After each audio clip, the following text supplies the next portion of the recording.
All right, welcome to another Grit and Grime podcast. I left out the basketball this time because we're doing a special. Um, I've gathered a couple of very important, very intelligent people to be here with us today. I'm here as always, your host, David Sago. To my right, left, I don't even know what perspective I'm talking from. To my side, I got Thomas Arnold. Good He only night. shoots the videos, man. Mm. Below me, I got Quam or Q. What am I calling you? You, man. I'm Get gonna out have my to edit. government. It's too late now, man. We'll edit that out. Underneath me, we've got Q, and to his right, we have who? Jason. Jason DK. Yeah. So, as everyone knows, another black man was shot in the back last week, or about 10 days ago. His name was Jacob Blake, shot after breaking up a fight actually between two women on his property. The police were called because of the commotion. And then for some reason, we still don't know yet, he was apprehended. He was followed by, I think, 4 police officers. He walked towards his car, which had his children in it, all under the age of 10, I believe, 4 of them. And as he reached into his car, he was shot 7 times in the back. That has sparked not only outrage across the world as it should, but it also hit the NBA pretty hard, with many of the players in the bubble feeling helpless in their situation. There was a lot of comments made that weekend by players, chief among them George Hill, who said that we shouldn't be playing right now, and LeBron James, who said that he couldn't even concentrate on basketball. That led to a walkout. Some people are calling it a strike. Some people are calling it a boycott. But whatever you want to call it, there were no games on Wednesday, the 26th of August, after the Milwaukee Bucks decided not to go out onto the court for their game against the Orlando Magic. Where should we start? It's a historic walkout. It came 59 years after the last time that NBA players decided not to take the court. And that was when Bill Russell and some of the black players on the Boston Celtics and some of the black players on the St. Louis Hawks decided not to take the court in a 1961 exhibition game because of racism in the crowd.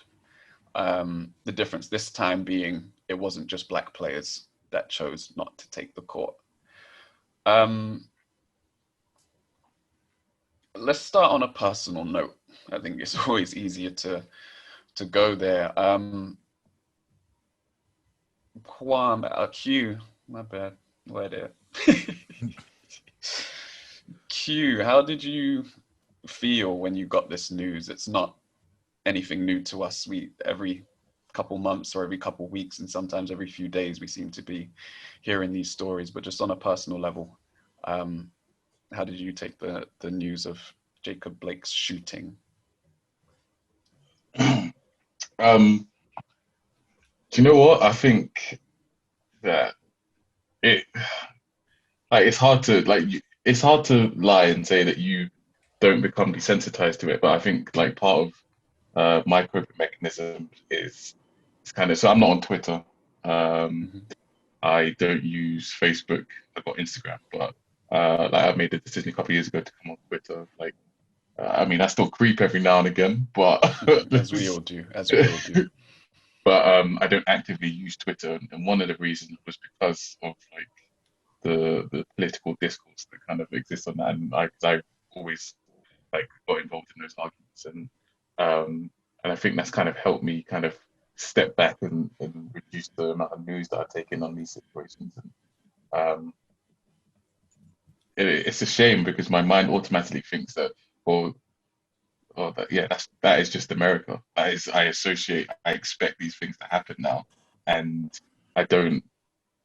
I, I was saying to Dave, the other day is that I've become almost fatalistic about about these things. It's hard to see a way forward, um, and I keep going back to it and thinking about the things like Kaepernick was protesting in 2016, right? So you're almost like, and I know the NBA players wore t-shirts and made comments. Then you're almost like, well, like what took them so long? Um, and again, I always fall between these two worlds of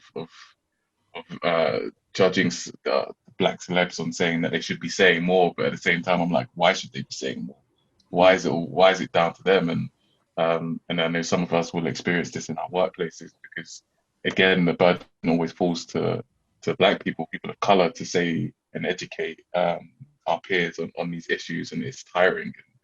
Um, I think overall, I'm tired. Like when I heard this news, I'm not surprised, I'm not shocked. Yeah. And that in itself is sad. Yeah, absolutely. Jason, your perspective? Yeah, similar to Kwam, I've been like disassociating myself from the news in a bit just to give myself a break. Because like, say we can go out, but we're still mostly stuck in the house. So like, I don't think being stuck in the house, consuming constant death is like just good for your brain. Like, I'm sure they've done enough tests on it, but like, yeah. But with that news, I saw it and I was like, yeah, I was just like, okay, cool, another one. Like, we'll see the justification. It always plays out exactly the same way. So we'll get to, oh, he had a knife in a car. Oh, there was a reason for it. We'll get some dumb people on Twitter. I'm still on Twitter, but I don't really post or talk to people because I will just get into arguments and they don't seem to move anywhere. Like, people don't seem to actually like listen. They just wait to put their point across. So what's the point of really arguing with anyone on there? Yeah. But yeah, I kind of just got this, I don't take it in. Like, it's quite hard to take it all in when you look at it. But yeah, when it's kids in the car, it's like a crazy story when you look at it individually. Even just outside of like, because he said as well, he said he had a knife in the car, and that's clearly like, don't shoot me. I'm telling you there's a knife in the car, move. Right. And then for them to still like automatically go to shooting from him reaching into his car, like you can't train that away. No, like so you can't reform that away. That's like a mental viewpoint. That's like beyond reform. You have to like completely like start from the ground up. So I don't know. It's hard to be positive or think, oh, this could work out, or if we see enough of it, because we saw enough of it 4 or 5 years ago. Yeah. Like, so it's kind of crazy to be like coming back being like, oh, if I just see one more video. It's always like person's like, oh, if someone just sees one more video. I was like, no one's one more video away. No more is like one more like clip away or one more story away. Like, you got your mind made up at this point. Like, either part of you feels it's justified, a part of you is like, this is terrible. Like, it's not, you're not going to move sides. So yeah, I feel a bit personally, I've just disassociated from it, taking it in. I think it's good that players are showing that it affects them like normal human beings, because there's an assumption that they're not affected by it because they're playing basketball or because they're like rich sportsmen. Yeah, they're rich. Like we've already established as well, you can't rich your way out of it. So why wouldn't they be affected? So I think that part of it is good. So yeah, I think, yeah, basically disassociated, I think, is the general sort of tone. Yeah, and you mentioned not being able to rich your way out of it. A few years back, they spray painted the N-word on LeBron James's house in California. Dabo Cephalosha accepted a settlement out of court for some police officers breaking his legs. Sterling Brown also had a brush with the police, and he's part of this. He's part of this Bucks team who led the walkout. Yeah, I just interjected to say that. Tom, your thoughts when you heard the news initially? I think the first reaction is not again, but it's a weird one because it's not again, but yet you expect it to happen over and over again in the US. So it's not again, but yet you're like, oh, of course it happened again. It's a weird one for me because it's that one along with the Floyd's one. I think these two like really. It's when you watch the video, it's like it's such a hard one to kind of take in and understand.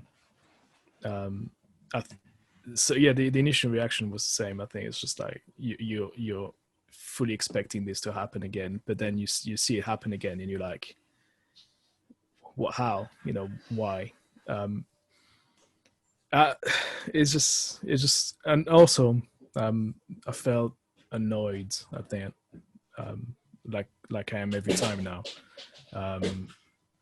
but it's just not annoyed.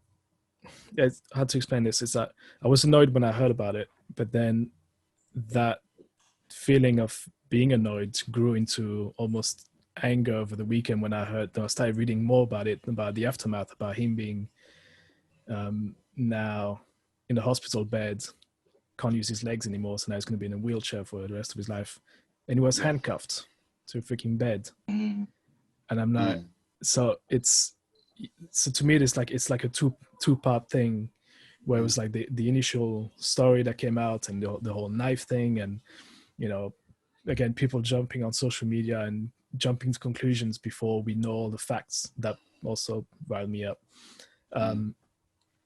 And then you read the aftermath of the thing. It's like, well, now he's got kids, and he was actually breaking up a fight. Hey, he spent the last 24 hours with wearing handcuffs, even though he's not paralyzed from the waist down. You're like, is there anything that could be,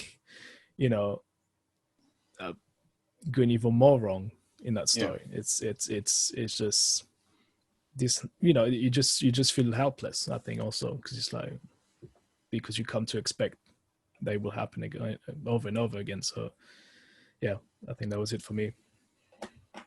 Yeah, and that sentiment of feeling helpless has been repeated over and over by the players who are in the NBA bubble, because many of them, when they heard in the aftermath of the George Floyd killing, they were with their families. You can have those conversations with your family if you have male sons who this is their first time hearing or seeing or coming across these types of things. The players feel helpless in their situation, and they were doing lots of things. And it's funny because I knew we were going to do this special at some point. I kind of knew something else would happen. I actually thought the players would make some kind of grandiose statement during the bubble, during the season. But when that didn't happen, and this happened, it kind of not took away from, but it kind of put everything that the players have done up to this point in perspective. Fred VanVleet came out and said before the lockout even that, putting Black Lives Matter on the court and kneeling for the anthem and wearing a t-shirt, it's not doing anything, right? It's not doing shit, in his words. It's not doing shit. And they wanted to do something tangible, actually make change happen. So with the walkout, the players met. They met, and there was a few coaches in there as well. And a lot of things were said. The Los Angeles Lakers and the Los Angeles Clippers ultimately decided or voted to end the season and leave the bubble. But they were the only two teams to do so. I found that strange personally, considering everyone was feeling this way, and they're not comfortable in the bubble anyway, right? They're in a difficult situation. So this adding to it, I thought that the season would potentially come to an end, or at least that more teams would up to end the season, considering the Boston Celtics and Toronto Raptors had already been discussing not playing game one of the second round. It just seems like it was brought forward. But a lot of interesting things came out of the meeting. One of which I was completely shocked at, and I think is really important to bring up now, is Doc Rivers spoke during the meeting and said to the players that you guys need to get your house in order, because only 20% of you are registered to vote. And when I heard that, I was like, wait, what? 20%. And he was saying that needs to be up around 80 or 85. And I was thinking, why can't it be 100, except for the foreign players who aren't citizens?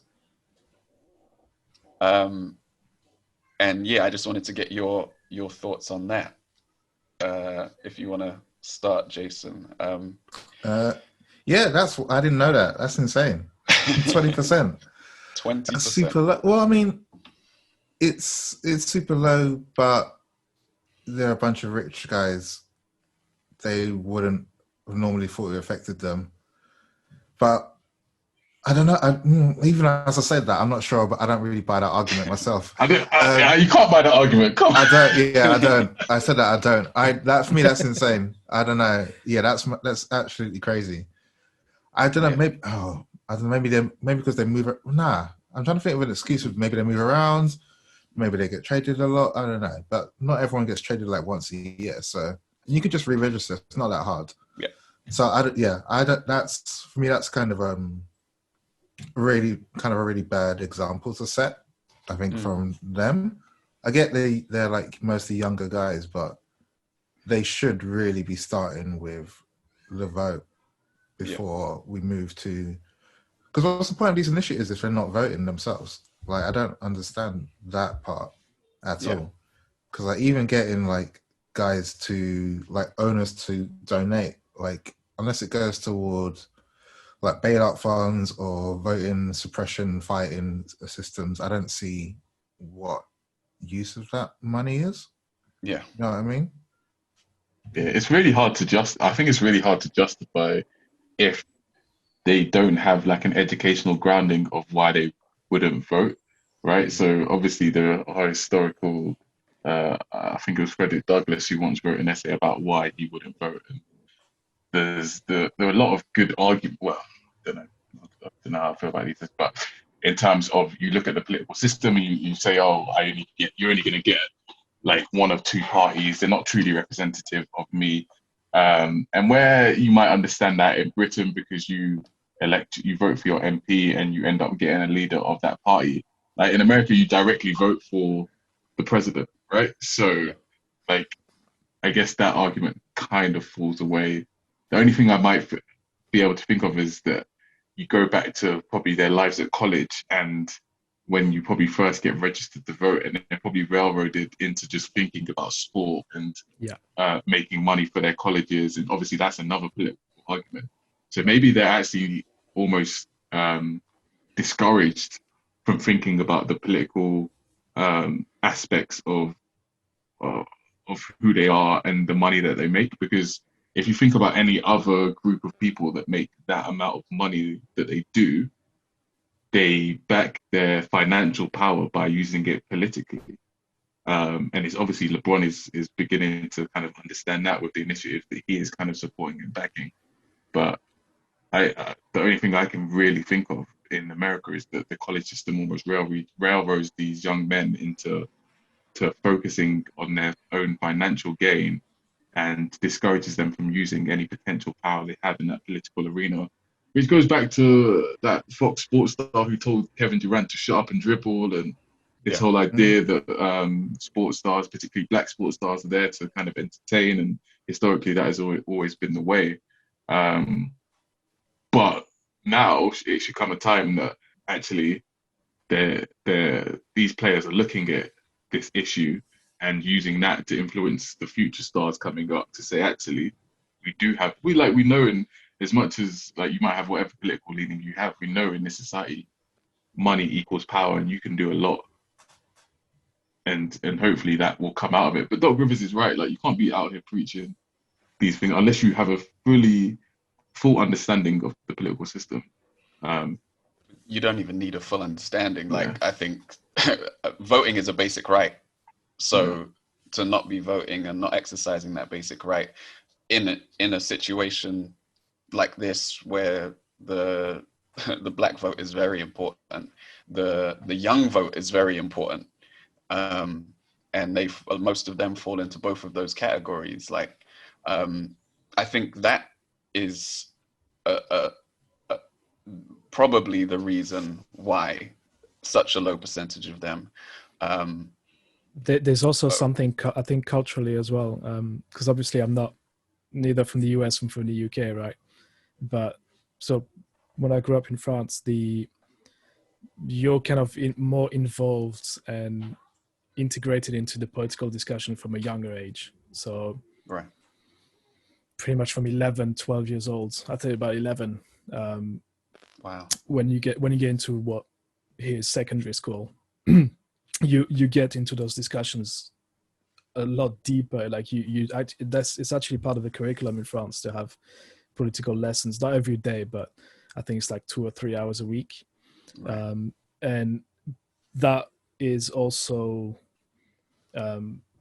there's a lot more, just, if you watch TV, there's going to be a lot more talk shows and a lot more discussions about politics on TV. And in turn, there's a lot more discussion, I feel, within the families and friends about politics at a younger age. And that's something I found moving here, is that I don't know if it's a British thing, right? Because the thing to me, coming from the outside, Britain, well, the UK and the American sort of system or society, the way it's set up and the way it's kind of what's acceptable and not acceptable, they're extremely similar in a lot of ways. So that's why I think the rest of Europe is kind of always on a different page with the UK, right? Right. But what I found, there was always this sort of almost kind of shutdown of discussion, especially back in the early 2000 when I first moved here. And it was like, as soon as you start touching those kind of subjects, people would like back away and be like, okay, I'm going to move to another discussion, right? Right. Not so much now, I think, since Brexit and this happened. It's certainly now a bit more out in the open, who you voted for, where you voted, what sort of political leaning you're following, what kind of ideas you're going with. So, and I think maybe that's something that needs to be looked at. Again, Jason said something about reforms, but maybe there's something to do with the education reform also, to integrate that into a little bit more into their curriculum over there. So I think I mean, again, I'll be almost going with what Q said about them being in college, basketball players being in college and not having to think about that whilst you're going through those years, that actually your formation years in terms of who you are and who you become as a person, right? So because they pretty much, we talked to Azania, I think, when she was in the US, right? It's like you wake up, you go play basketball, go to class, come out, grab a quick lunch, go play basketball, go back into your classrooms, get out, go play some more basketball. Yeah, you don't have time for anything. When do you have time to think? Like, when do you have time for yourself? And then, unless you're very actively, actively minded, politically minded, at a young age, naturally, or as part of your family, or you've raised within those types of discussions. The first thing you're going to do at that age is not going to go out and say, am I registered or am I going to vote? Are you going to go party? That's the type, I think. That's what you would expect from the majority of students. So I don't know if it's part of one of the things they should look into. And again, that might change things. It might not, but it could be also a solution. But that's that thing as a cultural thing. This I always felt like the US kind of always shies away from political discussions. From political discussions at a younger age, I think. Yeah, and I think that is. I mean, there's that funny Dave Chappelle skit where he says that exact thing. He says like someone will talk to you about anything but their political leaning. Yeah. Right? They'll talk to you about sex with their wife, but they won't talk to you about who they voted for. And I think if those things aren't drummed in, as you say, from a young age, if it's not a bigger part of the school system, and it's not over here, I can tell you, Tom, if you don't take politics, you're likely to get a lesson or two on which newspapers are left wing and which ones are right wing. I'll save you 2 hours and tell you there is only one left wing paper in this whole country, and that's The Guardian. And then that's more or less it. I remember having a debate on the Iraq War in RE, but that was it. Yeah, sorry, The Mirror is the left-wing tabloid. And then The Guardian is the left-wing broadsheet, and those are the only two. But I think it should not only be just political discourse. I think history lessons, that there should be more times spent on that. Wow. So, you know. I was gonna say they have those history lessons. It's just about how history is taught, right? It's how it's taught. Yes, I agree. But what is taught, how it's taught, but then also how much is taught. Because you see, again, coming from abroad, and like 80% of the people I know, they're from the rest of Europe or from the US or from Asia.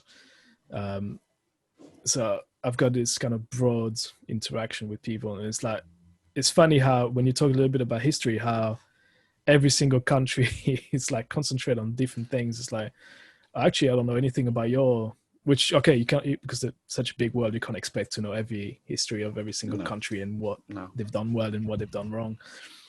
But it's funny how sometimes you know very little about another country's history, or if anything at all, right? But yeah, it's I think education is one then to be looked at. Yeah, well, we've got the secretary was almost going against reform. The UK secretary for education was arguing against it and said it was basically fine. And when Michael Gove was in charge, he was really against it and really against anything that was like showing the empire as what it actually is. So that means they're not going to try and look back to old conservative governments and look into their failings, because that would be not beneficial to them.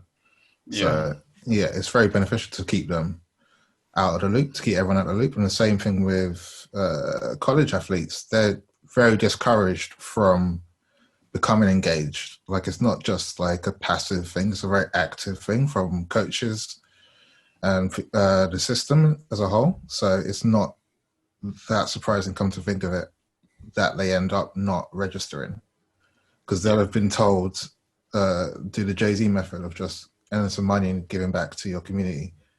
They wouldn't have been told, community needs to be helped from the voting booth, and then you go and give some money. Like, they wouldn't have been told that, so they wouldn't know it's an option. So yeah, it's a difficult. I think it's difficult for them to become engaged because they're actively discouraged. I mean, I don't know also if there's an issue with representation in politics in the US also, because it's like, of course, what's the percentage of black players in the NBA? Oh, it's about 67 or something like that. It's almost 70%. Okay, so let's say around 70, right? So you've got 70% of people that may not recognize themselves into the political landscape. Well, what's the point in being registered, right? What would you make?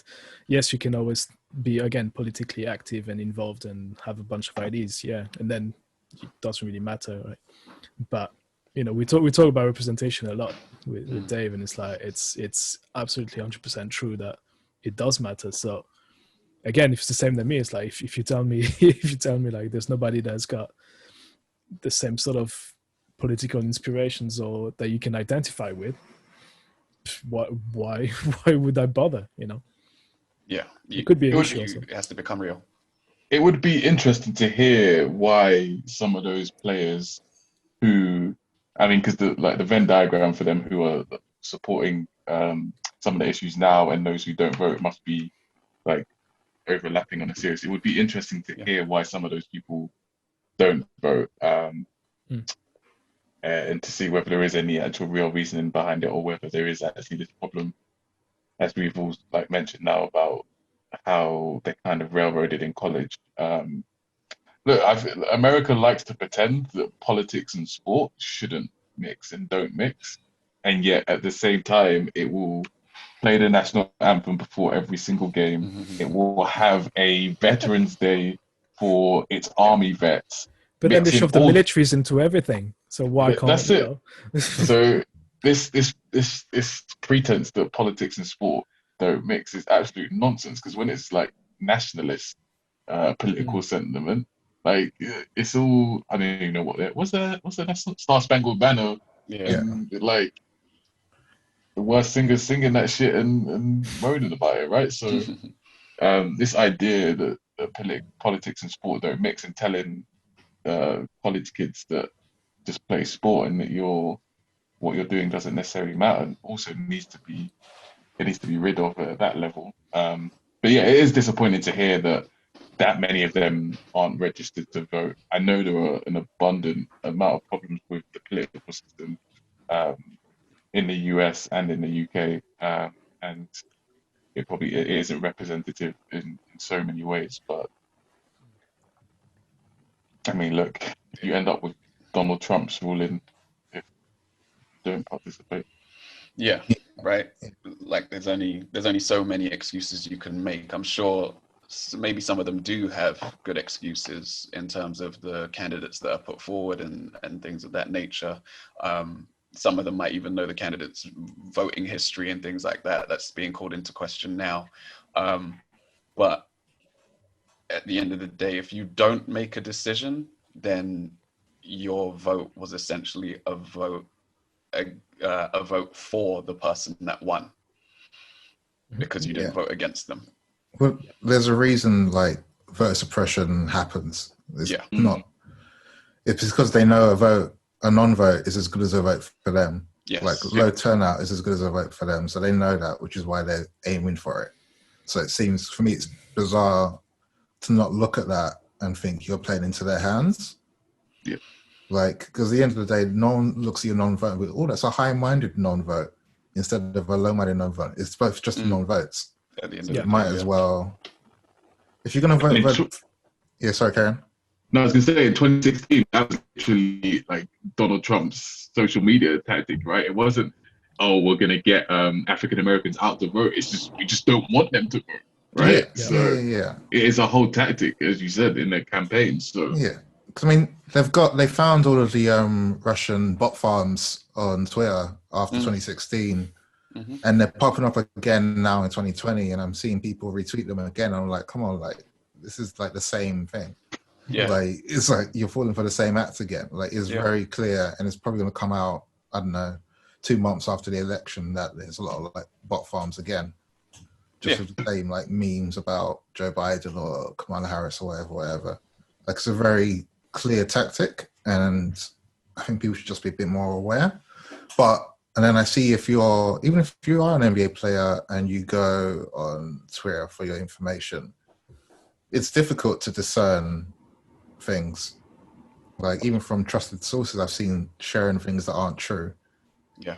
And I'm like, this is why I go to me not tweeting, because I'm like, I don't want to argue with some like verified Twitter account with 300,000 followers and get like dog piled on. But like sometimes you see something like that's not true. Like what? Like how are you helping by sharing this? Yeah. So yeah, I can see why you'd end up not voting, and it's difficult to get even just information in America, because most of the outlets are paywalled now.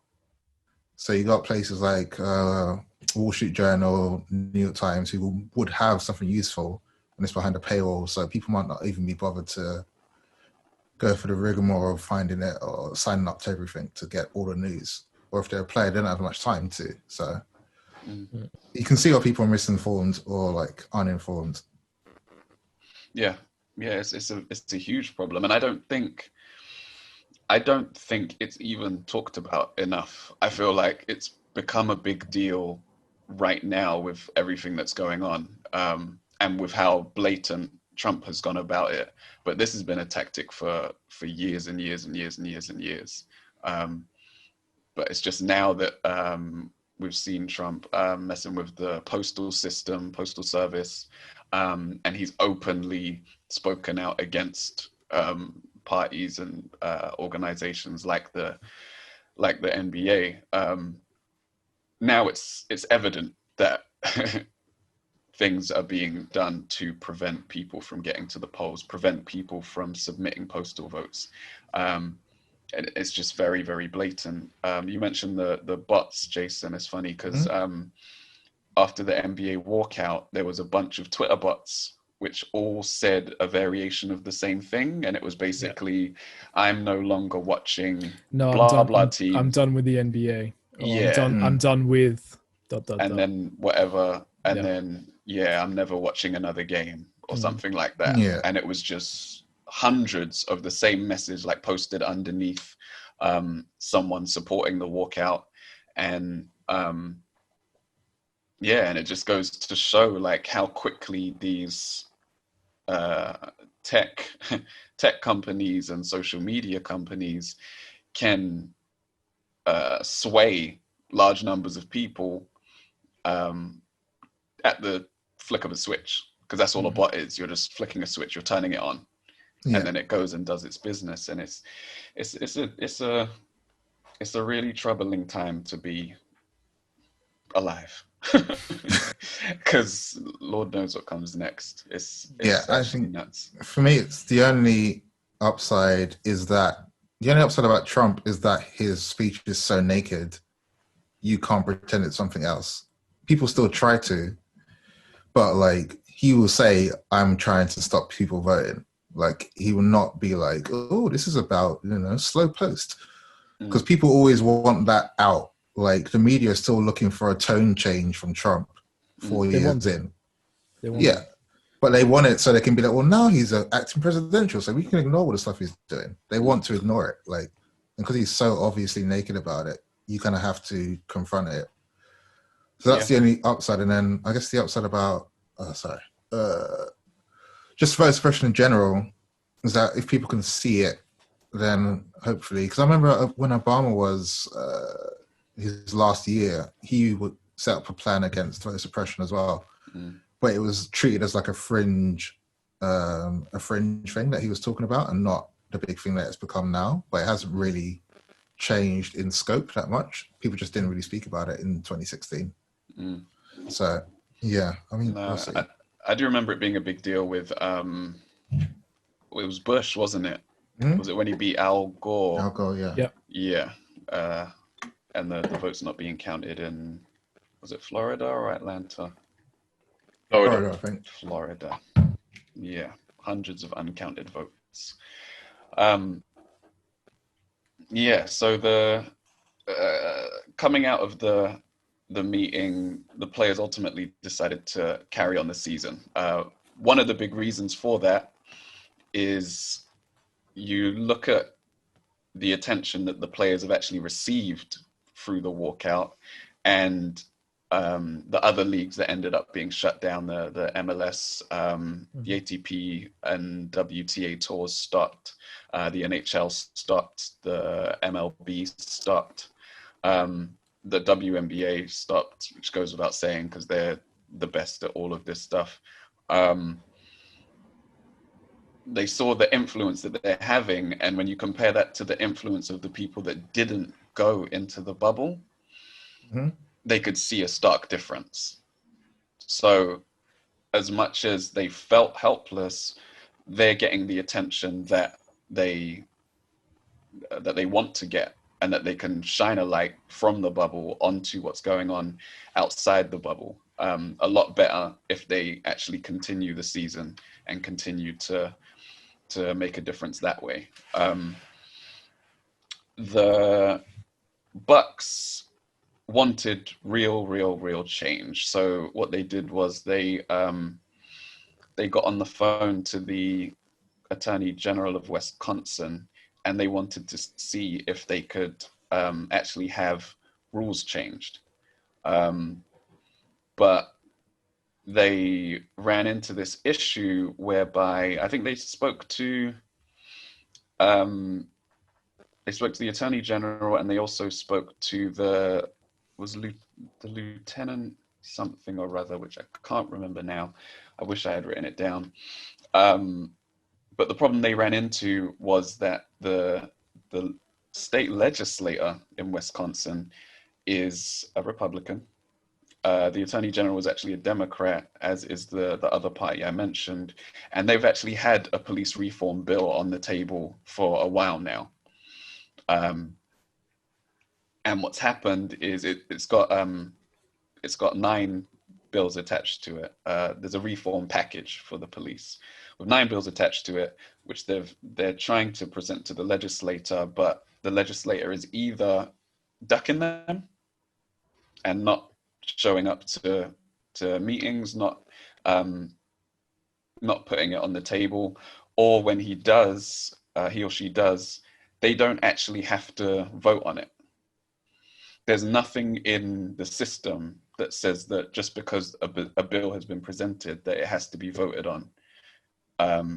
So it was described to me as the person's you can gavel in and gavel out.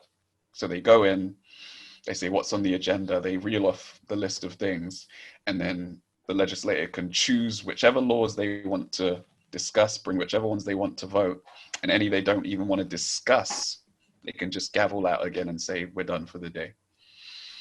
So even the lawmakers, even the people in political positions are running into the same problems that the players are running into, and we're not getting resolutions to the same issues that everyone is trying to. Those people have voted for it as well, you know. I mean that it goes back to an issue. Obviously, you can kind of over democratize things, and there's a very big danger of having elected officials in a legislative position. But in America, and this is what it is that there's a lot of people say, look, voting for Biden and Kamala Harris still gives you this very centralized, very politically central kind of government and blah, blah, blah. But actually, you should see it as a vote for your next Supreme Court judge, because really, it's not really what they do on a big policy level. Is that who are they going to put in that next Supreme Court judge seat? Because if it's Trump again, and they get to elect, and because RBG is on our way out, unfortunately, time is coming, and they get to put another Republican right-wing leaning judge of the Trump ilk. But for years, the Supreme Court is going to make decisions that obliterate people's civil rights, right? And this is the issue that the Bucks have run into, is understanding that at every level, this voting process is, and there was probably a low turnout on that legislative election, and they've got Democrat person who holds a hell of amount of power in whether actual legal issues change. Republican goes totally against the grain. It makes no sense. And I guess it just takes it back to that point about understanding how the political system works, and then how are you effective in making that change, and using your power and influence to make that change. Sorry, Karen. I was going to say, because there would have been a hell of a lot of right-wing rich people lobbying to ensure that some NRA proposal gets spoken about in Wisconsin and passed. Yeah, because I think with that in general is that I guess the smaller elections, they aren't as sexy to follow. They aren't as it's a big worldwide, big nationwide even campaign thing to follow. So people sort of tune out of it. But they're definitely way more important than because even with the Obama midterms, and they got a lot of Republicans voted in because there's a lower turnout, and that ruined a lot of the second term because you couldn't get things passed through. So people just need to connect to those dots, and even if you think the leader is a centrist, you can vote in a left-leaning person closer to home, and that'll make it a change. There's a reason why Breonna Taylor's killers haven't been arrested, and it's because of the Attorney General, because he's a Republican and he's like spoke at the convention. Like it's not some nefarious act from some mysterious thing. It's a very clear, this person is blocking it. If you vote him out, this will happen. So I think people need to almost connect those dots a bit more. I think players would be good for them to learn. I guess now they are learning, because obviously the Bucks would have seen that roadblock and be like, oh shit, we should focus on trying to get this guy at power. Like, yes, Kamala and Biden, but more importantly, this legislative guy who has his hand on everything and can just stop bills on his personal whims. So yeah, it's important, and I think it's going to change bit by bit, but we need to make sort of the midterms a bit more interesting for like the local people, I guess. Yeah, I mean, I think it needs to be drummed home that local elections are more important than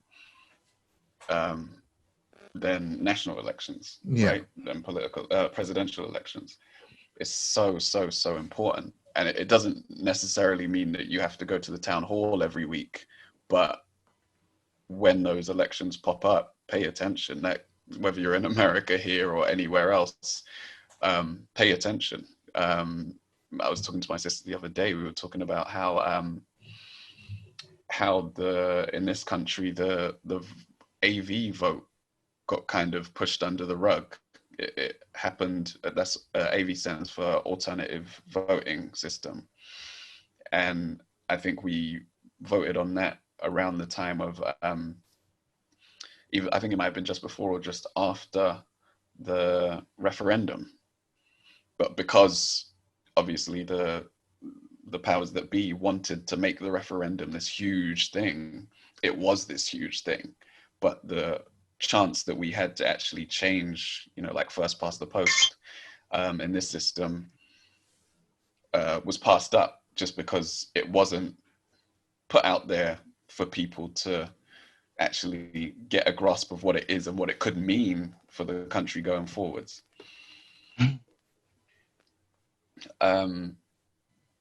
So yeah, there's that. Some of the players are very politically active. Andre Iguodala, in particular, is well read and has read up on politics in the areas that he lives in and in other areas as well. And he spoke about or mentioned there's a bill that's trying to be passed in California. I assume it's a similar police reform bill that he's very knowledgeable of. He's one of the members that's higher up in the players' union as well. And he quoted in his book how what it's actually like to be an NBA player, like to be a black NBA player in the league. And he doesn't feel unsafe when he plays or anything, but he said it's uncomfortable. He said it's uncomfortable playing in front of 18,000 white fans who've paid to scream their hate at you. Like if you're at an away game, they've literally paid to scream things that they hate at you. And the only thing that makes you feel safe is that racism is socially unacceptable. But then if we look at that a little bit deeper, Giannis Antetokounmpo a few days ago was asked what the difference is between like racism in Greece, where he grew up, and racism in America. And he said, sure, there might have been people who thought a certain way in Greece about you. They might even say something. But he never felt growing up like he was unsafe. And I think that's a big difference. That's a very clear line that you can draw between the situation of racism abroad and when compared to America. Though we have cases here of police brutality and things of that nature, we keep running into this issue of guns in America. And Jason, you just mentioned Obama not being able to get certain things over the line. He said one of the things that if he could have gotten one thing over the line, it would have been gun control. But he just didn't have enough people in the Senate, enough people in Congress to be able to get anything done. Like, it just stopped. Go ahead. The NRA is extremely well organized as well. So in terms of numbers, in terms of it's not subscribers, sorry, what's the word? Support NRA supporters. Well, members, yeah. Members, supporters, fans. Anyway, in terms of numbers, it's not a huge it's not a huge numbers in the US, but the way they organize, the way they know when the next debate on gun control is going to be, who to call to make sure that those debates are just binned ASAP. So they're very influential in those type of circles, and the way they've made themselves heard is by being organized. I think that's where Obama was struggling with, is trying to kind of get those guys to go away. But yeah, in terms of gun control, it's one of the things that still, again, it's a culture thing, because guns are allowed in France. You've got to be 18. There's a bunch of stuff. You have a bunch of tests and paperwork you've got to go through to be able to put your hands on one. And the police also is equipped with guns. We've got a military police also that is on the street. So I was raised seeing the army walking around with AKs, and it's just like, you go to school and you've got a bunch of guns everywhere on the street, but it's not, never felt threatened by anyone or anything. Is in France, are there as high a number as killings by the police with guns? No, it does happen, but it's not a regular occurrence like in the US, right? In the US, you can, there's the ones we know about because they're brought forward in the media because they're quite shocking, but I've seen a lot more stories that don't get to the first, front page of magazines and websites and on social media. But it's still, killing by the police. In France, it's I'd say there's going to be maybe once every 3 or 4 years you get one, and the ones you'll see will always be a police officer that's lost his nerves because they were in a car chase. But it's not. In the US, you can clearly tell it's like white police officer, black guy. What do you get? Shooting. Regardless of how the person that got shot, how they were behaving, or regardless what they were saying or what they were doing, they were complying or not, you'll see those stories happen over and over again. In France, it's a lot more, well, those guy, somebody stole something, they ran away, they got shot. Or you've got a bunch of, I think the most famous one that happened in Paris is those 2 kids that stole a motorbike, and they were chased by the police and got cornered, but they got cornered into electrical station thing. Oh, I heard about that. Have you heard about that? Yeah. And both of them died, I think, or one of the 2. I think both of them died. They're like 15-year-old kids. So that's the kind of incidents we're talking about. There's a bunch of stories also of the official stories, like people fell off a bridge because being chased by the police, but you're like, okay, they fell or they pushed. But it's also super rare to find like a shooting. It's not likely to be gun related. But also, there's a lot of training that goes around the police using their guns and how they draw their guns and in what situations. They also have taser guns, so they would use that first rather than lethal weapons. Look, we know loads of other countries have guns, right? And the police have guns, and the essence of police killings aren't as high as it is in America. And other countries have issues around, and maybe not in the same way, with either race or racism or other issues in terms of police relations with working class communities, right? But there's something I always feel like the violence is so embedded in American society. Like there is just something so unique about America as a country, about the way violence has been used both within its own borders and abroad, um, in such a non-discriminatory way to um, to enforce their belief in their exceptionalism. Now, obviously, well, white Brits predominantly come from Britain, and obviously we also know Britain's history of violence in terms of the way it forces across the world. And it's not to say that other countries don't have um, uh, tendencies of violence or had tendencies of violence in the past, but there's just something that always, when you speak about violence in America, that it just seems as if they go hand in hand, like that country and violence. And um, it's hard to get away from the fact that we all think that there's something wrong with the police system in America, but actually probably is just working how it's meant to. Yeah, I think there's two types of violence in the US. For me, that's something I kind of not discovered recently, but kind of came to realize, is that there's the physical violence in terms of what you said, but well, they certainly became the police of the world. You know, the world's police after the Second World War. It's like they won the war, you know, by themselves, apparently.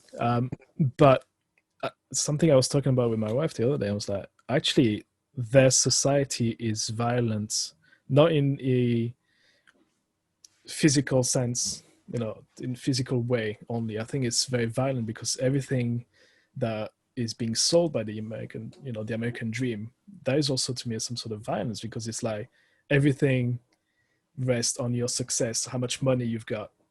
If you don't make money, well, you're not part of the broader society. That's violent, because that's mentally, that'll fuck you up.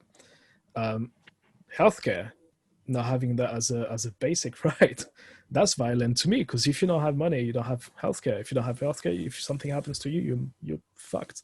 That's, to me, like, that's just thinking about that, having that net pulled from under you, right? It's like you don't have that safety net. It's survival, right?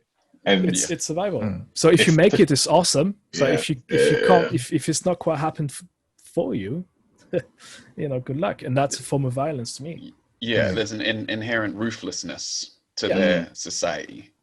They can argue that that's how they got to, I hate that, you know, number one, or, you know, the best country in the world. Like, that's how they want to sell it to yourself. But that's how they portray themselves, like the world's leader of, well, everything. If you listen to Trump, they're the best in everything.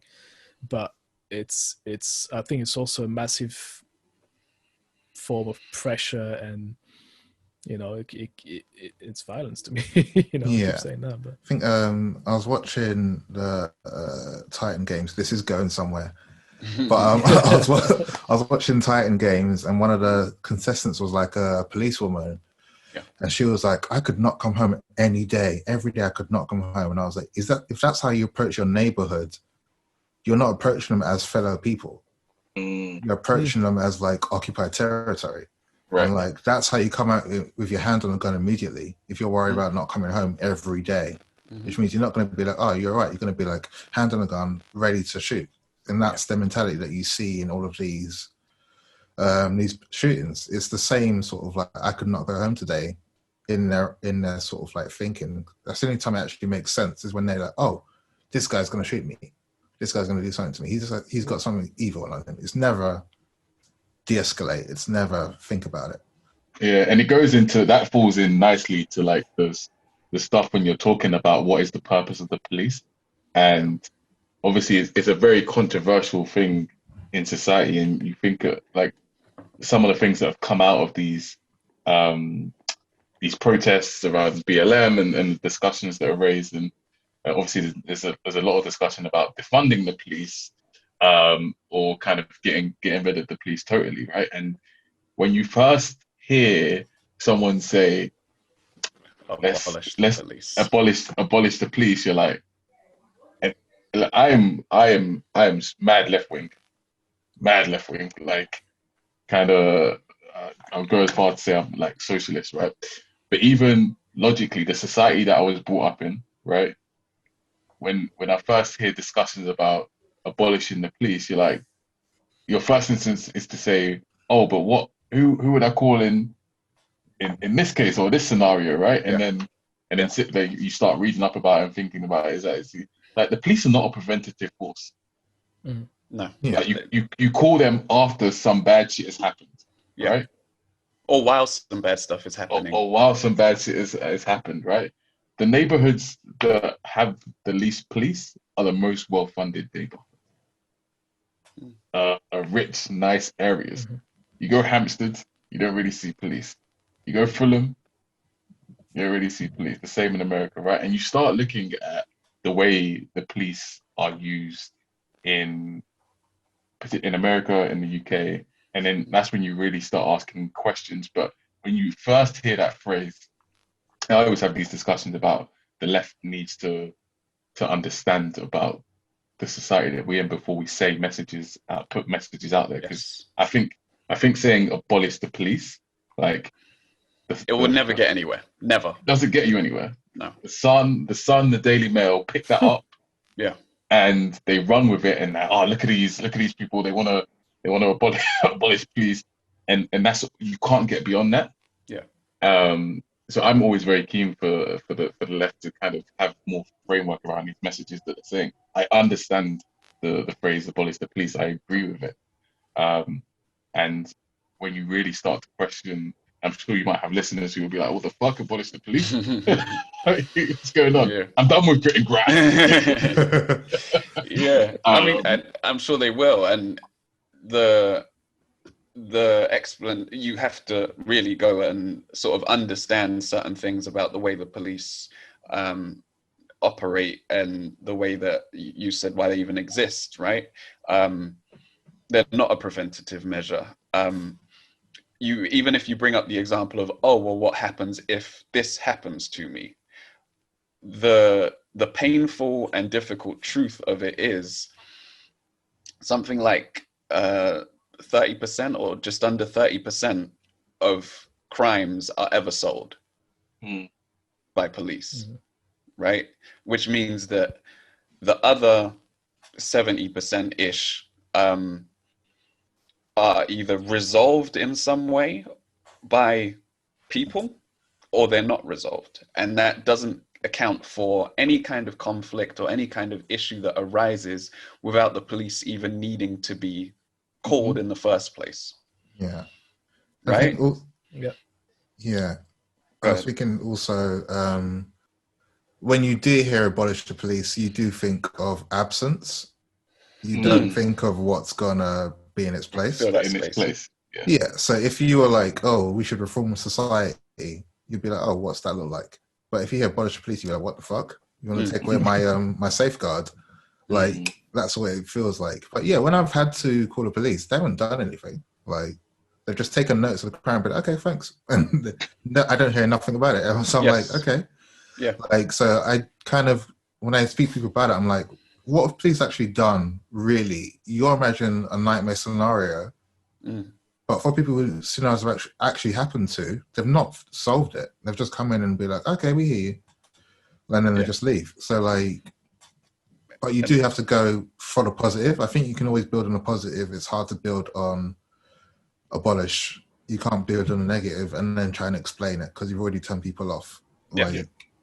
But you can start with a positive. But like even going back to the use of the actual function of the police, and it's to keep certain communities safe. It's to keep like Hampstead safe.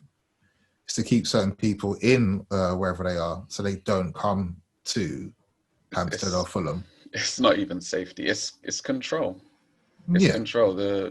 Particularly in America, where the origins of the police stem directly from slavery and preventing slaves from escaping from their slave owners. That's the origin of the police in America. So it's promoted as protect and serve, but really they're serving not the people that they're protecting. They're serving the government. They're serving the structure. They're serving the system that pays them. Yeah. And I think we see in their reaction to people who dare question them that they see it like, I'm helping you out, how dare you? And they almost get more offended. Like, you see them attacking people like in Portland, and you're like, they clearly, there's like anger behind it. It's not just like, I'm doing my job tonight. It's like, how dare you say that I'm not useful when I'm trying to help you guys out? It's very much that sort of mentality. There are people that join the police forces that are actually just not joining it because they want to protect and serve anyone. Actually, there's a lot of cases where I can't remember. I read this book a few years back, but I think it was in French also. But where this guy went around police forces around France and Europe, and he was like, he found a huge number of people just joining because they just wanted to bash someone's head in. They just wanted action. Like, well, I can't go on the street and start punching people or shooting at people. What can I do? I don't want to go into the army because it's too much work. You might get killed. Might get killed, might get sent to somewhere I don't want to be at. The next best thing is to go to the police and like, hopefully something happens in your town and you get to use that gun. And that's a sad reality that's been talked about and seen. So I wouldn't be surprised that, like you say, in Portland, there's a bunch of people that, apart from the power trip and the sense of I'm better, stronger than you, that that having a badge and a gun gives you. It's like there's also part of there's always going to be a fair share of guys that are in the police forces that will be in there just because they can fuck somebody up legally. Exactly, because I was thinking about the reactions people have to like news and whatnot, and when they see like a police shooting or someone getting off for a police shooting, like, you don't like to think about it, but someone clearly is looking at it, be like, oh, this is a job I can do with immunity, essentially. Like, I can kill someone with immunity in this job, and it's this job alone, apart from being in the army, which is harder. Like, I mean, also I'm aware again. You might have listeners that haven't engaged in the thought process around abolishing the police. It's like going back to, I think Jay said earlier, the absence of police isn't. Let's not call it abolishing the police. Let's call it funding social workers. Let's call it funding mental health experts. Let's call it funding counselors that help with drug addiction. Let's call it youth workers. Youth workers. Like and community really, officers. Dude, this is funding like sports centers and stuff like that. Exactly. Let's call it putting money back into the community in order to ensure that people that there are fewer people that need to commit crime. But all societies are going to have like some petty kind of criminal aspect, but a lot of crime, rich people commit different crimes to poor people. So let's just say that. Yeah. And they ain't policed. Yeah. Which rich people do more like white collar crimes, right? Which is money related, and which are in the ones that destroy our economy. The one that destroy the economy, right? The one that had a broader number of victims. Yeah. Right. Exactly. Yeah. I was saying about with the funding and defunding thing that Kwan was saying as well, is that I saw a speech by an American guy at like a town hall, and he was saying basically we've got a lot of out-of-town cops who take large wages, go to another state and have a very lovely state, and basically they're funding the other states like good living. Like, so it becomes like you are funding something else when you pay these wages, and they don't live in the same cities that they look after. That's super interesting. Yeah, because essentially it becomes like it becomes a funnel system. Like, their taxes are going to another state, really, in essence. If they're not from the state, like, or from the city, they're not helping them anyway or giving back. So it's more, when you look at it in that sort of way, like, I think it becomes a bit more simpler to break it down into like, oh, if they even just lived in the area, that this town would be more cash rich because of you've got like high earning employees, essentially. So it's I think abolishing the police, I think it's a good start. I mean, yes, it's people won't get the phrase, but people don't get any phrase at first. Black Lives Matter is still seen as like a negative, edgy phrase now. That's untrue though. People do get phrases, and that is, and again, this is my critique of left wing comms, is that people do get phrases. Make America great again. People got that right. So like yeah. I say Just don't get. I mean, don't want to get. Like it's a lot of sound bites that are being used at the moment. But just look at the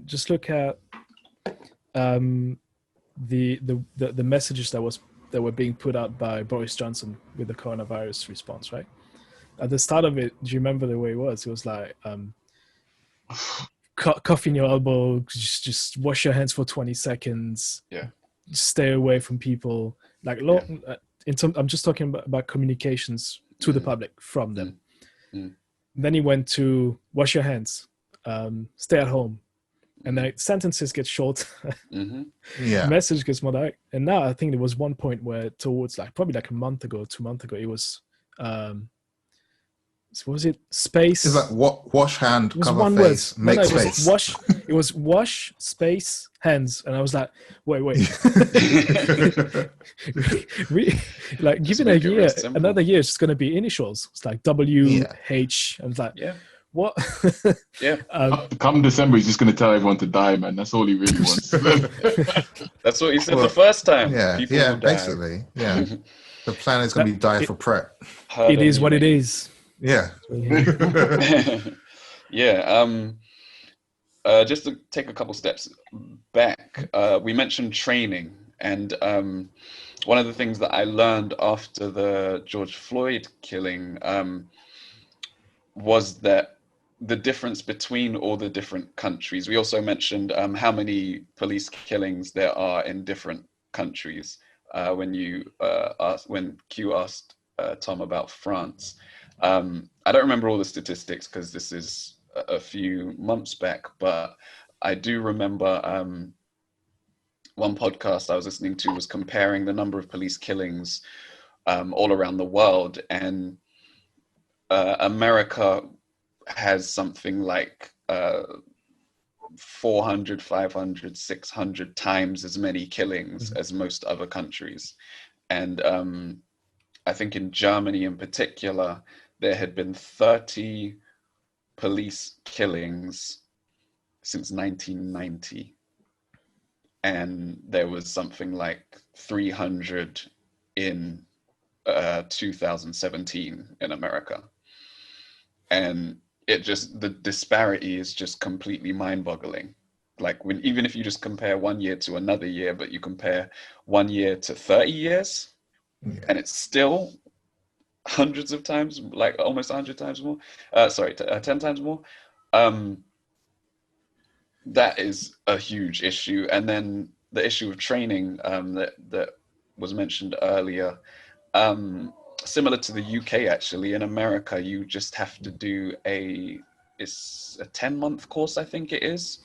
I think it was 12. I think I was looking that up earlier on. Okay. And you don't need any qualifications. Hang on, let me look that up. Basic police training requires 3 years of study, considered to be a bachelor degree. Don't know what that is. I think it's good if you go through the police academy. I don't know if they all do in the US. Yeah, I don't think they do. Because I know it's like I've seen much less than 3 years. Yeah.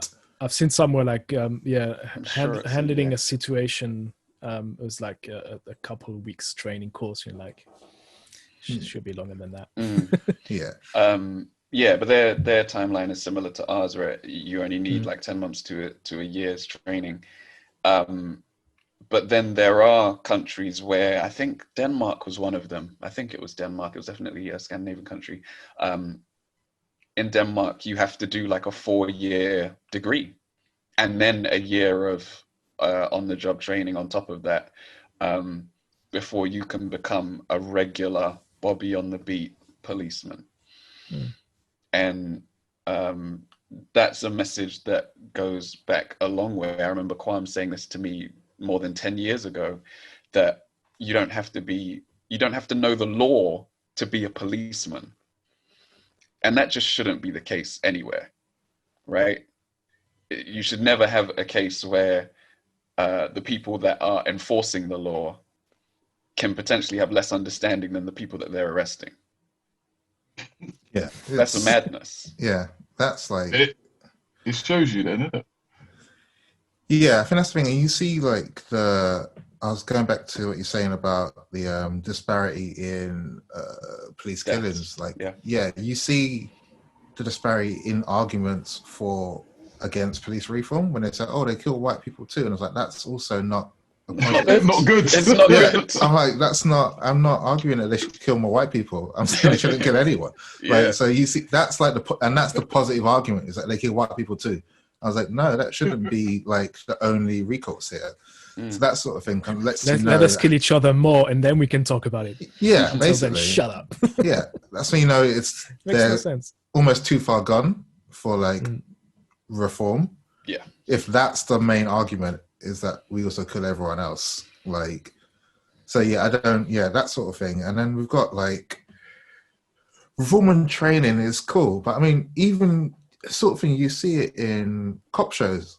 The first episode of a cop show, you always hear, forget everything you learned. That's it. Like, every cop show, forget everything you learned, go out into the streets. That's the real job. So like, slyly you see how they actually like get in touch with the world. They go out to it with their own biases. And I'm sure that we should do bias training. They're sitting there chuckling to each other and not paying attention, not doing it. So it's not really helping. So I don't see how you can. Sorry, Karen. No. There was an article I read a couple of years ago. I think it was in the Guardian or someone's website, but where they followed a couple black cops from Chicago, and how they went through the entire training and everything was fine. And you know, they came from, I think two of them came from like one of the rough neighborhoods in Chicago, and they wanted to be in the police force to actually protect and serve, and they wanted to go back into those communities and go around and make sure, like, look, I'm from here, like, you can trust me. And that's kind of the mentality they went with. And they said they went in there, and like after 2, 3, 4 months, because of the individuals that were surrounding them and the way they talked, the way they had to behave, themselves, they had to change the way they behaved and talk to kind of be integrated in the force and be part of whatever work they had to do at the time. Eventually, they then themselves became kind of brainwashed, and they would go back into their own former neighborhood, because but after a while they would just move out, and they started treating people who they would hang out with as kids, people they would know, people that, you know, part of the same circles. They would start treating them the same way their colleagues would be treating them, and because also they were in front of their, you know, the other other officers, and they would just go, well, you know, I've got to act this way. But then it became part of their own fabric, where they actually started talking, using words, you know, using the N words in a negative, in an insulting way, right? Yeah.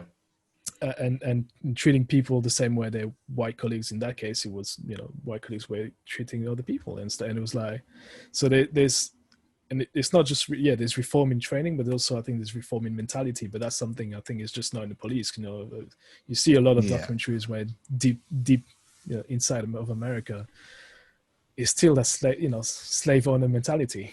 You know, it's and that's that I don't know how you can change that. I don't know. Like, police reform seems so much smaller. It's small. But like, how do you change a mentality? People don't want to listen. How do you change that mentality? It's like, you know, I'm sure, I don't know if you guys saw that on social media with that guy. Well, a couple of people that were arguing. There was one Trump supporter and one guy who's, I don't know, let's say it was a Biden supporter, whatever. And it was like, the guy had a Confederate flag, and they were arguing about boys shouldn't be, you know, walking around with that flag and everything. It's like, well, and the guy was like, the guy with the flag was like, no, but my grandparents used to own those farms, so it's part of my culture. And the guy was like, so, okay, cool, but they had black people working as slaves, right? So do you know what I mean? Like, your flag, that's what it means to people. And it's like, and he went, dude, do you know how much a slave cost at the time? Do you know? And I was like, this is when I flipped. I went, what? Like, that's your argument that okay, that probably means to your grandparents, so your grandparents were working hard because they couldn't afford slaves. I'm like that's what kind of freaking universe, like where do you live? Like what's so how do you change that? How do you take that type of mentality? Yeah, that's the part I don't think you really can change. To be like, I always don't want to be negative. Anos. Right. You got to do the snap. But no, selective snap. But I'm not sure we can change that, because even with talking about that sort of the Confederate flag thing, the heritage, they always say heritage, not hate, and obviously once you look into it by any sort of like rigor, you can only see hate behind the heritage. Like they're one and the same. Like, so they're so intertwined, you can't just like train it away in a couple of weeks. So it's just, I don't see how that's fixable, but it's what needs to be fixed if you are going to reform the police. Honestly, I think taking away qualified immunity will change a lot in terms of just who applies. Because if you can get tried for murder, and if it's get caught on cam and you get tried for murder like a regular citizen, I think a lot of people would be like, oh, actually, I don't want to do that. Yeah, like, I don't want to have to go through it, because you can still do citizen arrests in America still. Like in some states, it's actually illegal for you to like detain someone like in your house and claim for citizen's arrest. So, and like you don't have to guess to see what demographic is doing the detaining of a citizen's arrest. So like that sort of thing, you can't. That's beyond training. Yeah, the system works for who it's supposed to. Yeah. Because I guess, I mean, talking about citizen's arrest, obviously, arguably, all of the BLM stuff started with it was a non-cop killed a young black kid. It was when Trayvon Martin was murdered, right?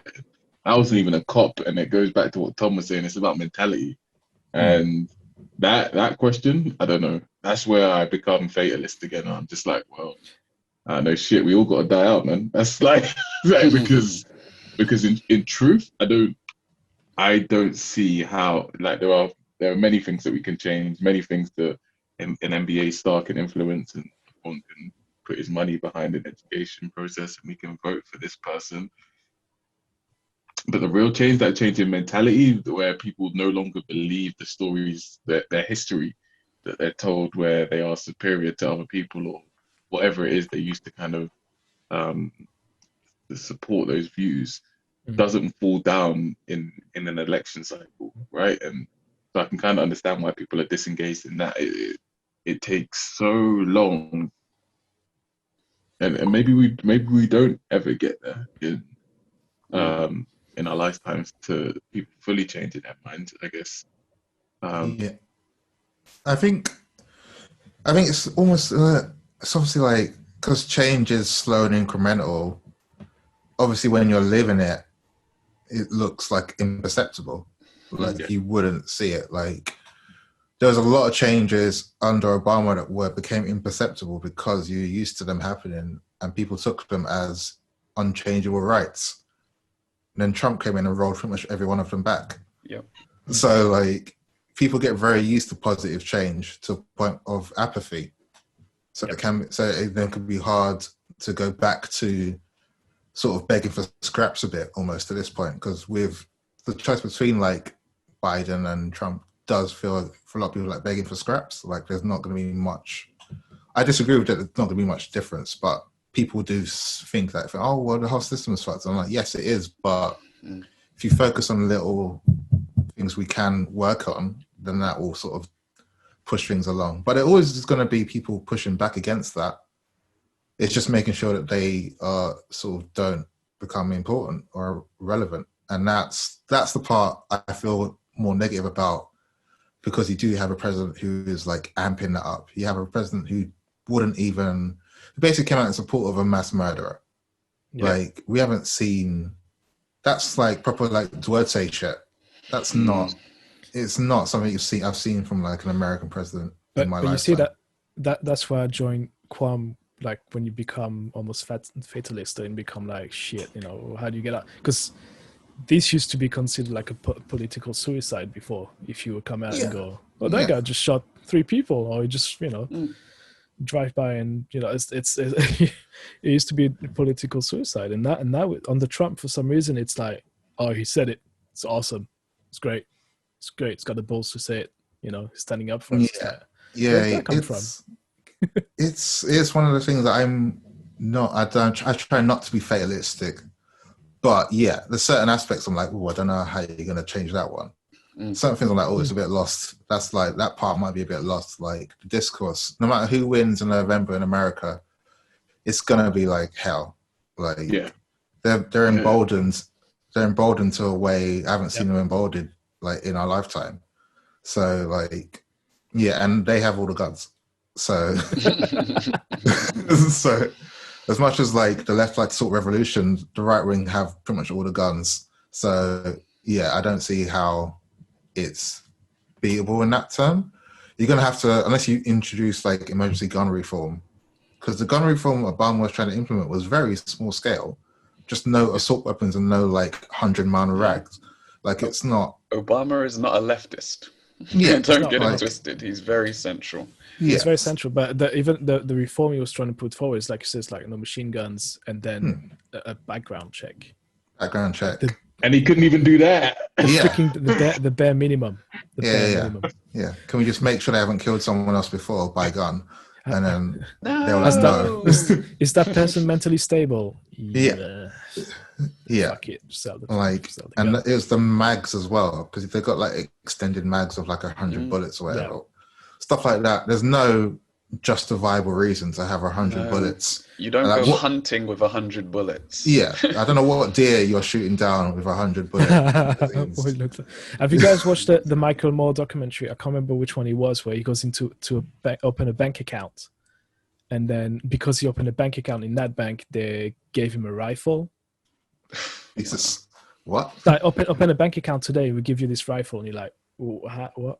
It's and he went in like no checks, no nothing. Just like he just put $1 on his bank account. He just opened one, walked out with a freaking rifle, and you're like, that's such a different culture. Yeah, I can't remember. I found out which one it was. I think it was. Hang on. Probably bowling for Columbine, right? It must have been. Yes, it was. It was that he was bowling for Columbine because it was about school shooting. So yeah, I mean, I think in America the gun discourse died when Sandy Hook happened. People defended not changing gun reform. Yeah.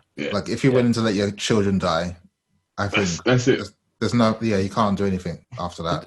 The whole conspiracy theories of them being actors, and you're like, if that's how low you're gonna go to protect that amendment, and you know, having a gun, then you can't discuss anything anymore. I think discuss anything seriously.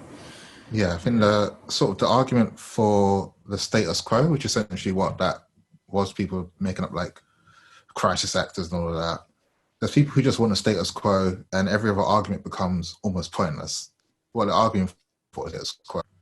They want things to just carry on as normal. So it's can't reason with that person. I remember when I worked at another magazine, there was one guy who was like, I just don't get like BLM. I just don't get it. If you just like write a piece, I just need like one more piece. And me being an idiot 5 years ago, I was like, yeah, whatever, I'll do it. Did the piece, came out, he made the same argument again, didn't read the piece. I was like, I explained this in the piece. He refused to read it. I was like, oh, okay, you don't want to know. You want the status quo. So I'm not wasting my time anymore. That sort of person. It is easier to sit back and fall back in the status quo. I often think that, like, maybe I'm wrong in it. Like, maybe this is just how the world is meant to be. And it is very easy to fall back into a state of ignorance and not seek change. And as much as I can be very fatalist, I guess there must be a small part of me that holds hope that actually these, as Jay said, that these incremental things that people are doing is that 4 years ago, no one was backing Colin Kaepernick. Yeah.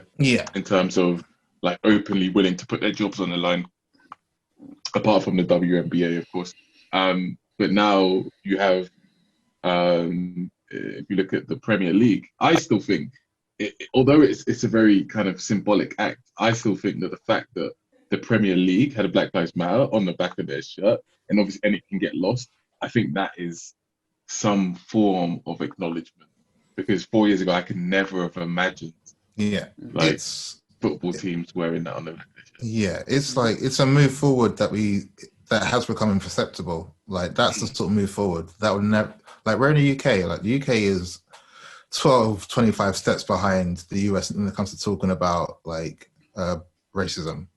Yeah. So the fact that this happened at all, like, is a big step. Like it's easy to be like they should have done more. It's very easy to be like we should do more. I think we should do more, but like the fact that that happened is like an amazing thing. So almost like you have to celebrate those little wins and then think about how to push beyond the little win as well. Yeah.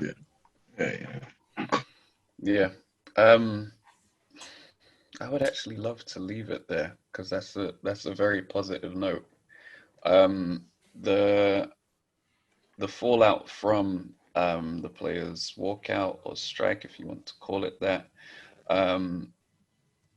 was that they, LeBron in particular, wanted the owners, they're meant to be called governors, but the governors of the NBA teams to get involved in helping to push the players' causes and to use their influence to create change in America. And what they managed to agree on before resuming the playoffs was 3 points: an immediate establishment of social justice coalition to advocate police and criminal justice reform,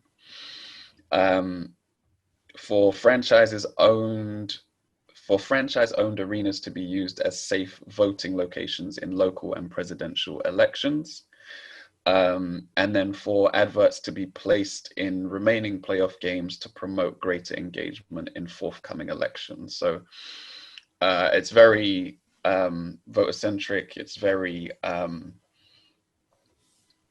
political, actually, and where it gets interesting is when you look at certain owners within the league, or governors as they should be called. Tillman Fertitta, owner of the Houston Rockets, is a friend of Donald Trump's.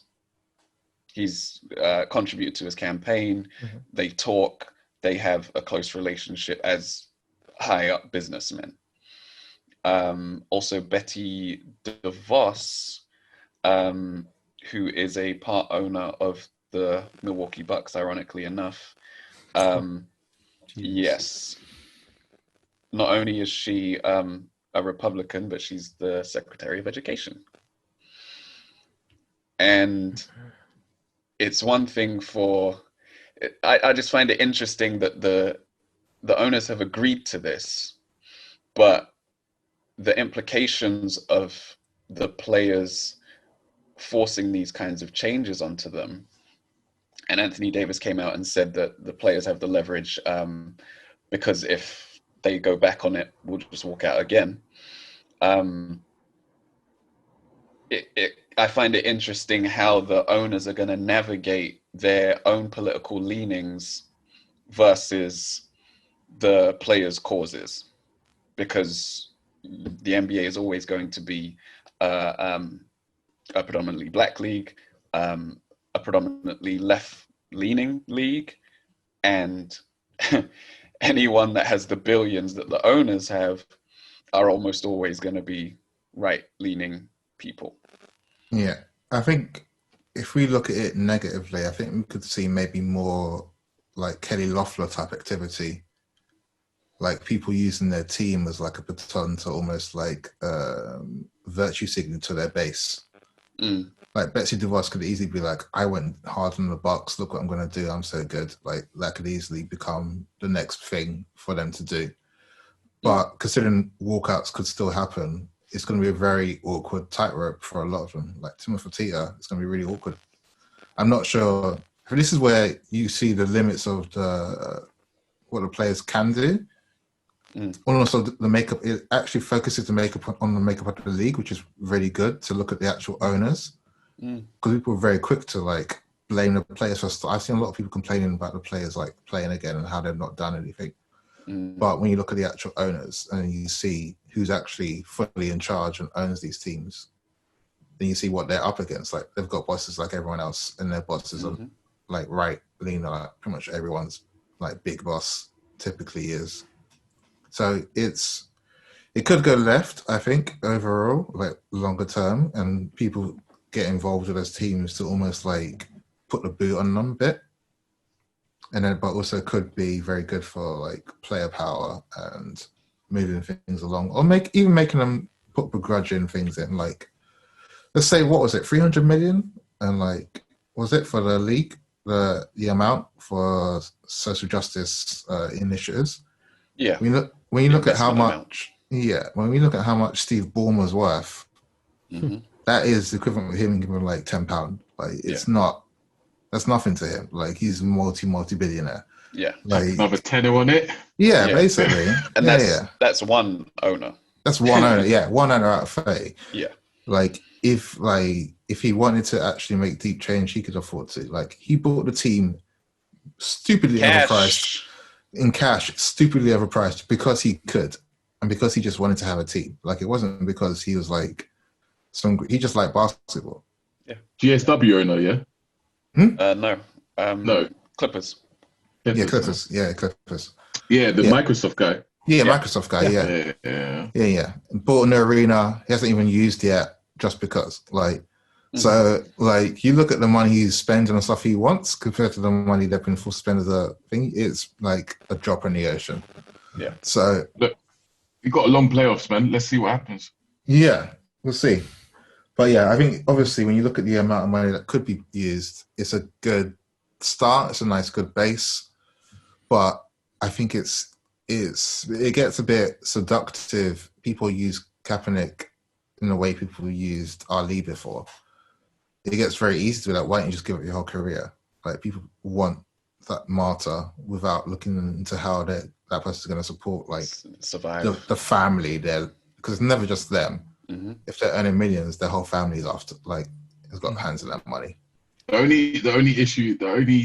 dangerous thing for the NBA, like, unlike Colin Kaepernick, is he wasn't the league's biggest star, right? If LeBron was to be like, I'm done, like, if LeBron took the same stunt that Kaepernick done, then Nike follows, like, all these other people follow, like, and that's the difference, because the league's biggest stars support the NBA movement. It makes such a big difference to these. And look, the owners are so right wing that they'll look at their bottom dollar, like, and follow the money, right? And obviously the Lakers are slightly different. They're gonna support LeBron, but I don't know who's. It's family owned, right? If Giannis starts losing. If the Bucks start losing money because they're not supporting Giannis, it's going to be a different ball game. So I think it is good. Sorry, Karen. No, I was going to say, look, it's the first round is not even finished, right? Yeah. I think there was just another killing of another man in America, another black man in America, by the police last night as well. So, continues. Yeah, I think overall it's going to be a positive change for the NBA, because it's a super star-led league as well. Yeah, like much more than the NFL was. So like even if Kaepernick was big, he wasn't like the best. Like, he was like known as one of the best like quarterbacks at the time.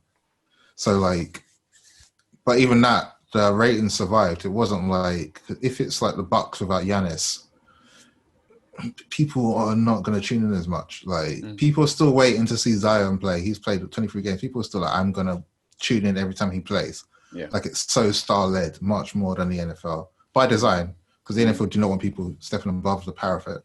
Yeah. Yeah. So there's a reason why the NBA makes young black men stars, and the NFL does not. Yeah. Because the NFL are only being forced into it now with Patrick Mahomes and Lamar Jackson being the next quarterbacks, being the next big things essentially, and they've already forced the NFL into much more of a open, clear stance than they ever were before, and that's just like basically the first season of them actually using their voice. So we'll see what happens, even in the NFL and then NCAA. That could be revolutionized by these players who are like don't want to play because of COVID. Like they're looking into why am I doing this? Oh, it's the money I don't get. So yeah, it's I think there's positive moves across pretty much all of American sports, but it'll be slowly, obviously, and there'll be like drawbacks and whatnot. But overall, I think it's moving forward in a way that I'd like to see UK football move forward. To be honest, I haven't really seen players have initiatives or things like that, but it's a step-by-step process. Well, apart from Rashford, obviously. So yeah, he started that task force today to help make sure that it's basically an extension of what he did over the summer to ensure that poorer people are able to feed their children. Yeah, and then if he can get, if Labour was smart, they'd just latch onto him. Yeah. And just be like, this is what we want. Like, I think kids starving is not that hard of an issue to have a stance on. So, like, yeah, I think they can easily do that, and that can become a good thing in the future as well. But NBA-wise... Kids starving rate is shit, so let's leave it at that. Yeah. That's a whole nother... That's another 2-hour podcast, right? But yeah, I think overall, I think it's going to be really positive. I think this season's going to be really game changing for the NBA in how they handle things moving forwards. It has been. I think we'll leave it at that. Thank you guys for coming through. I appreciate the discussion. Thanks for having us, man. Yeah, nice little chat. You can find the Grit and Grime podcast on all podcast platforms, at Grit and Grime Pod on social media. Is there anything else I need to say? I don't think so. So from me, David Sago, Thomas Arnold. Good night. Q. Good night. And Jason. All right. And we're out of here.